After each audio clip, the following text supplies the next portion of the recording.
A small number of incredibly wealthy billionaires own and control much of the global economy, period. End of discussion. And increasingly, they own and control our government through a corrupt campaign finance system. Since 2020, 5 billion people all over the world have become poor, while the world's 5 richest billionaires have more than doubled their fortunes at a rate of 14 million per hour. And listen to this. Elon Musk, the world's wealthiest man, has added 120 billion to his fortune just since election day. Got that? 120 billion since election day. While Jeff Bezos, number 2 guy, he only became $67 billion richer in the last month. And Mark Zuckerberg, he became 90 billion richer this year alone. In other words, the people on top who are already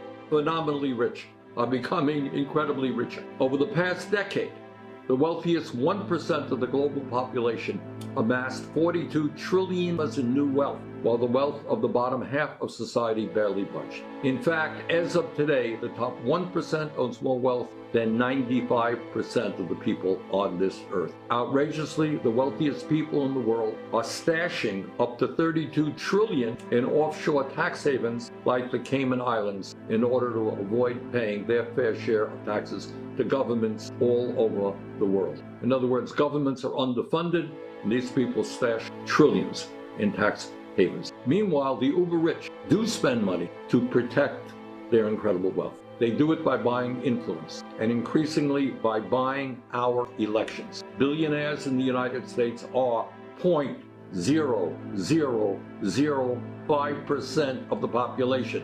That ain't a lot of people. Yet they accounted for 18% of 2024 electoral spending. Tiny number of people spending huge amounts of money to buy elections. Just 150 billionaire families spent nearly $2 billion to buy our recent elections. Elon Musk alone spent at least $277 million to back Donald Trump. How's that? One guy.